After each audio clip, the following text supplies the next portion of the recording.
In our previous videos, we showed the first 3 steps of our flip turn approach progression.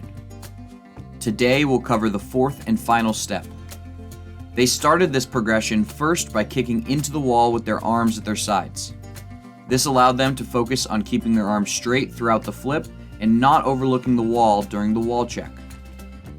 Make sure to keep practicing this part of the progression until they are comfortable keeping their arms straight and landing in a hyper streamline. In the next part of our progression, we had our athletes approach with freestyle swimming instead of just kicking. We still want them to pause when their feet land on the wall. This helps them recognize precisely where their arms are as they flip. Oftentimes on this portion of the progression, swimmers will revert to bending their elbows as they flip. Just like the first part of this progression, practice this until you're comfortable and then move on. The Tennessee turn is the final drill we practice before putting it all together. This drill forces the swimmer to use their core, tuck tight, and not let gravity take over as they engage the flip. It's worth spending a little extra time on this round of the progression, as most swimmers keep on getting better and better as the rounds go on. Once they've mastered this, it's time to move on to the full approach and flip.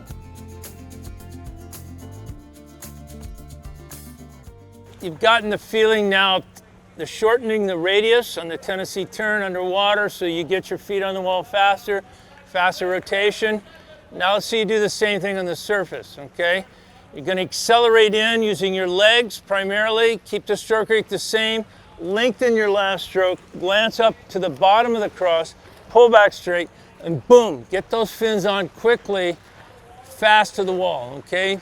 Will, you go first. Head down. Head down, accelerate, kick, hard, lengthen. All right, you can do better than that. You can get more aggressive. Hasini, let's see you do it. Let's come in hard, accelerate in, kick hard, lengthen, atta girl. See how she gets into high octane on that last stroke and really reaches. That's what I want you to do, Will. That's good. All right, Ava, accelerate in. Use your legs. You've got those fins. Use them. Head down. Glance up. You're still looking a little bit like a Ferris wheel coming around. Just too much diameter. Shorten that diameter. Tuck those knees. You got to use your core. Tuck the knees in tighter. You'll get them on the wall faster. Come in. Use your legs. Lengthen. On his second try, Will's final freestyle recovery went up in octane, which helped him initiate the flip more aggressively. He still needs to improve the timing of that last stroke to allow him to lengthen and maximize his final pull. Maybe actually taking that last stroke a little late. You're a little tight on the wall.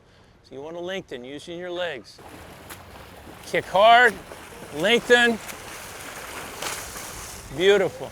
Hasini again shows us what a fast approach and flip is supposed to look like. She gets a strong final pull, keeps her arms straight, and tucks tight to allow her to get her feet on the wall quickly and land in a ready to push off position. High octane.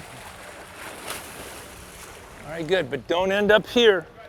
You want to be straight with those arms. That time you were bent, okay? Keep them straight. So you do the same thing with your arms straight.